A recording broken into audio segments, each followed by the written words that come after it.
How's it gaming, guys? I'm PhilInTheBlanks, and welcome back to Let's Play Turnabout Samurai, the third case of Phoenix Wright. And we are on the second trial day, now that we've gotten some more information about the murder of Jack Hammer. Oh, poor Will Powers. He still looks fairly upset. Mr. Wright? Yes? Why do you look so unhappy?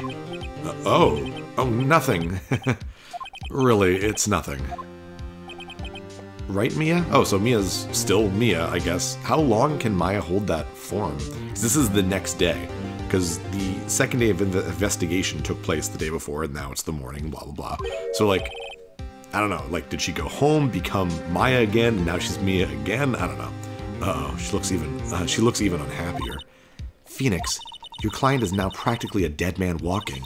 Perhaps that's why I feel particularly close to him. This is no time for dead people jokes, please. You know we're going into this trial utterly defenseless. Yet if Mr. Powers is truly innocent, we should be able to find something overlooked in the evidence to prove it. Something overlooked? We have to find something, Phoenix, today. It's that or lose the trial. This isn't going to be easy. Yeah, I mean, to be really honest, there's not a whole lot we've learned that was like that means anything, you know what I mean? Like, we still don't know who was in the costume. We still don't know who killed Hammer. Like, it's not a lot to go off of. Oh, actually, a little version of her on the side there looked different because it's Mia, not Maya. That's interesting. Court is now in session for the trial of Mr. Will Powers. The prosecution is ready, Your Honor. The defense is ready, Your Honor. Very well. Mr. Edgeworth, your opening statement, please. An unexpected fact has come to the attention of the court. Yesterday, we learned that there were other people present at the studios. Today, I would like to show evidence proving that they had nothing to do with the murder. Very well. You may call your first witness, Mr. Edgeworth. I wonder if it'll be that producer.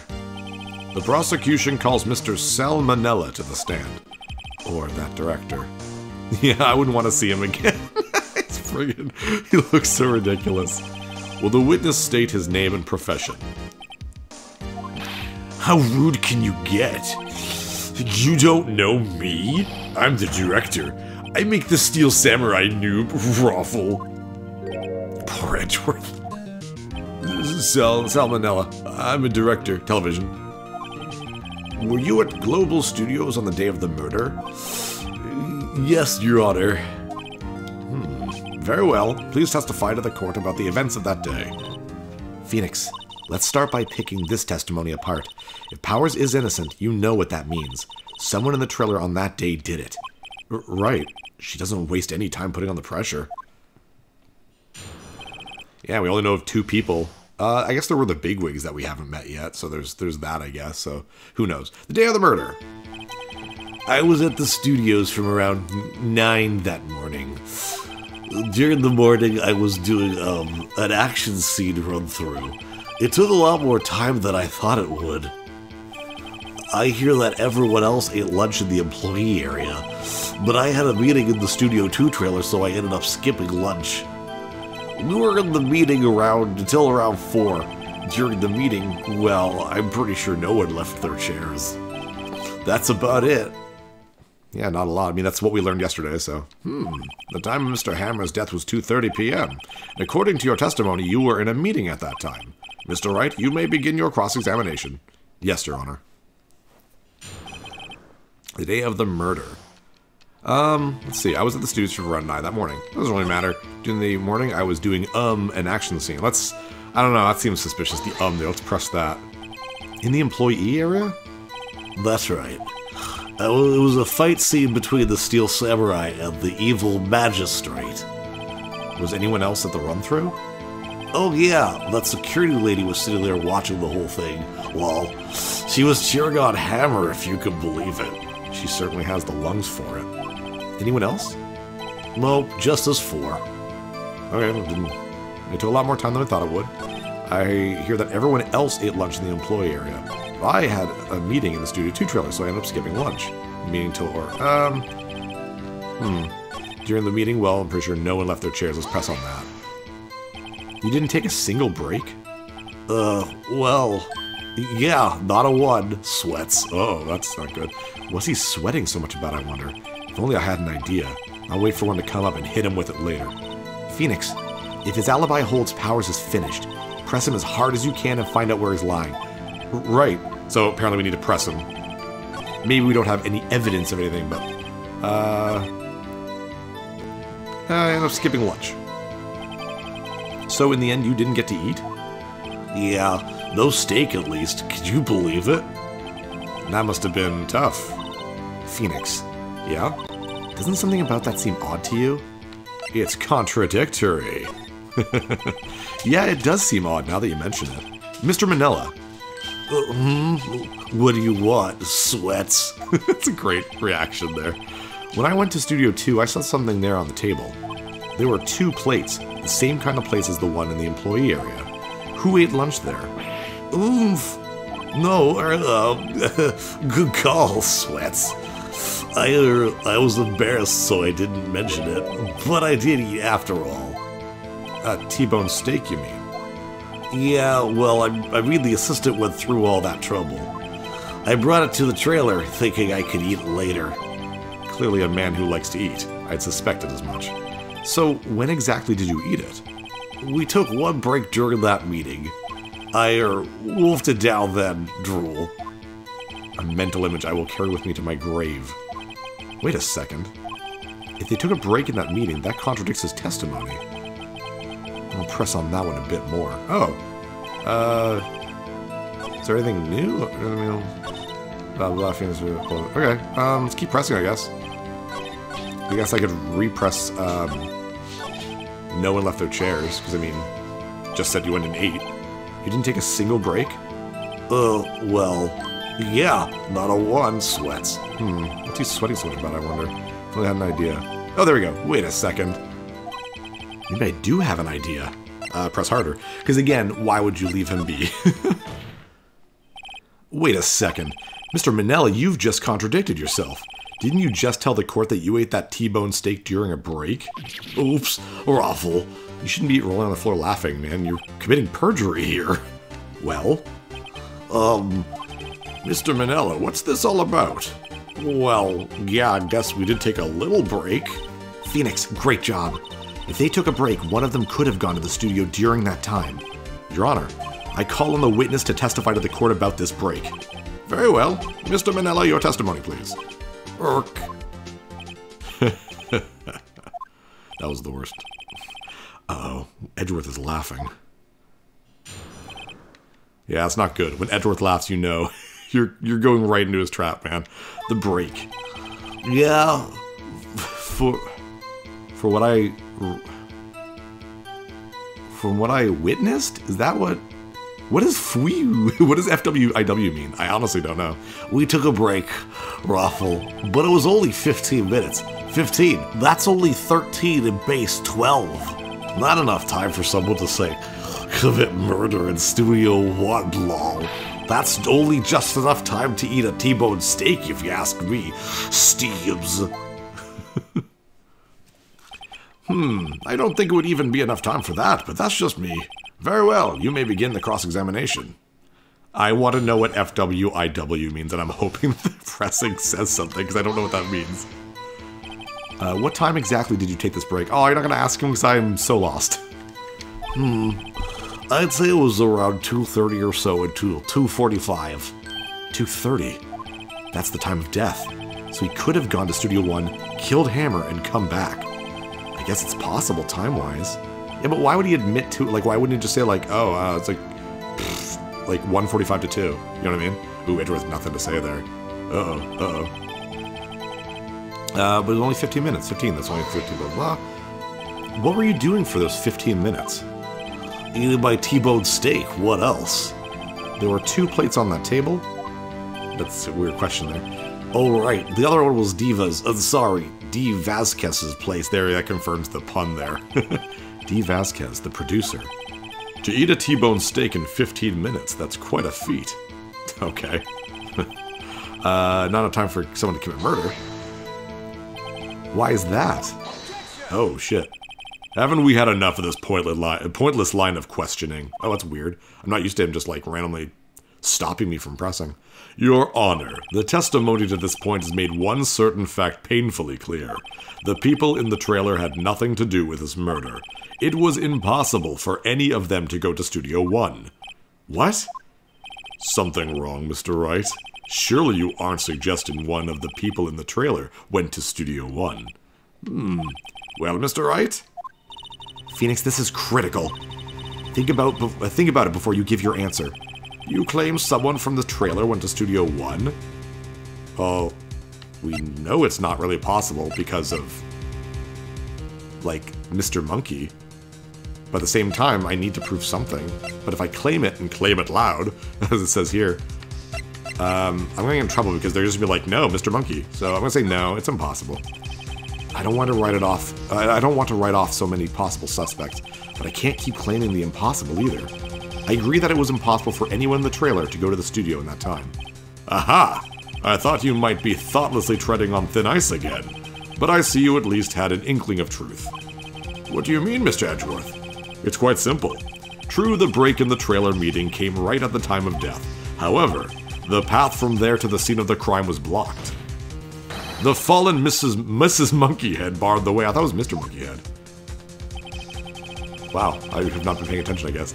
At around 2:15, a strong gust of wind knocked off the studio mascot's head. How wind would do that, I'll never frickin' know. Ergo, when the people in the trailer took a break at 2:30, the way to the studio was blocked. Blocked by Mrs. Monkey's severed head. It's actually Mr. Monkey, but Edgeworth has a point. Okay, so it is Mr. Monkey. Somehow I feel no desire to correct him.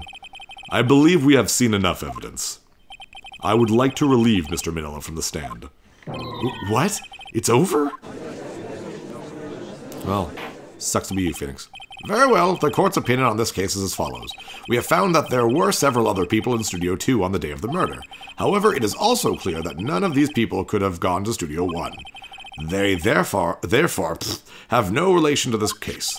Furthermore, with regards to the photo of the Steel Samurai, given the size of the costume, oh shit, I lose, no one other than Mr. Powers could have worn it that day. All that is lacking is decisive evidence that he is the one who did it. If we had that, I'm afraid I would have to find Mr. Powers guilty. Your Honor, the prosecution is pleased to announce that we indeed have decisive evidence, a witness. Shit, oh great. Who is this witness, Mr. Edgeworth? My witness saw the very moment when the Steel Samurai skewered the victim. Oh shit. Well, that would have been easier on the first friggin' day.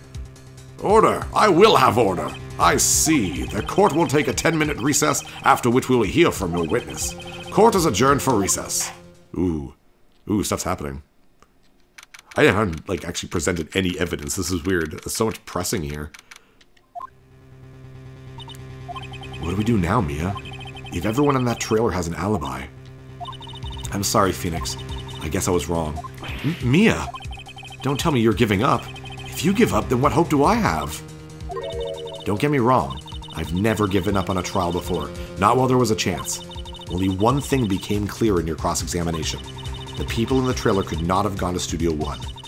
I thought there was more to it than that, but I was wrong. That's all there is. What's going to happen to me? It kinda seems like everyone in that courtroom thinks I did it. They think I'm a murderer. Don't worry, Mr. Powers. If you are innocent, we will prove it, I guarantee it. Leave it to us, and be yourself. Be strong. You are the Steel Samurai, hero to children everywhere, after all. Thanks. Okay, Phoenix. This one's for the kids. Let's do it. Sounds like Mia knows a little bit more than she's letting on. I don't know. She's using her ghostly powers. I don't know. Could you read people's minds? I don't know. I don't know what ghost powers are in this universe.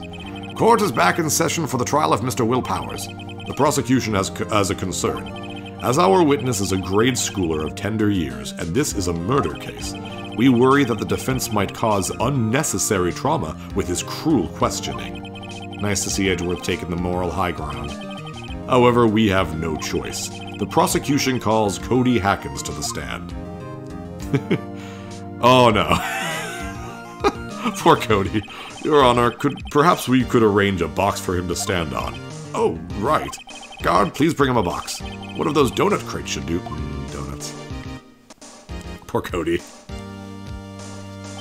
Will the witness state his name and grade in school? Witness. What? Just because you're all grown up doesn't mean you can push me around. Oof. Cody, answer his question, okay? Hey, it's you, the nice lady. I'm Cody Hackins. I'm in 2nd grade. I get the feeling this is going to be a long, long day. Mr. Edgeworth, please remember that you're speaking to a child. Try to be gentle. Witness, Cody.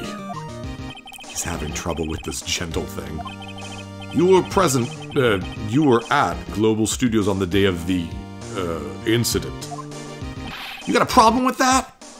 Please tell us what you saw that day. What, Pops? You want me to tell you and Gramps with the beard over there? Just Mr. Edgeworth will be fine. I prefer bearded gentlemen myself. A very long day. Incidentally, photographic equipment is strictly forbidden in this courtroom. My apologies, Your Honor. He said he wouldn't testify if he couldn't bring it. I'd like special permission if that's possible. Wait, so you're saying you had to bargain terms with a kid and you lost? Good job there, Edgeworth. Hey, I just got this new camera. Don't really know how to use it all that good yet. But I bring it with me wherever I go. Phoenix, I wonder if he had that camera on the day of the murder. You'd better make a note of it in the court record. A new digital camera. Cody always carries it, though. He's still learning how to use it. Very well, Cody. Please testify to the court about what you saw the day of the incident. Damn. A kid being a friggin' witness in a murder trial. That must be really, like, traumatizing for an actual kid if that happens to you. Holy shit. I wanted to see a Steel Samurai rehearsal just once. I found a map on the internet and went to the studios that day. I went through the woods, off the pass, so that old lady couldn't catch me. I was going for the studio. I got kinda lost on the way, though, for about 30 minutes. When I came out by the studio, there was the Steel Samurai. I totally rocked. Right before my eyes, out came the bad guy. Of course, the Steel Samurai took him down. Pow! If I had my camera with me, that would have been the time for a shot, I tell you. Anyway, I couldn't get into the studio, so I went home. I was gonna press him on something, but then he said something really weird there.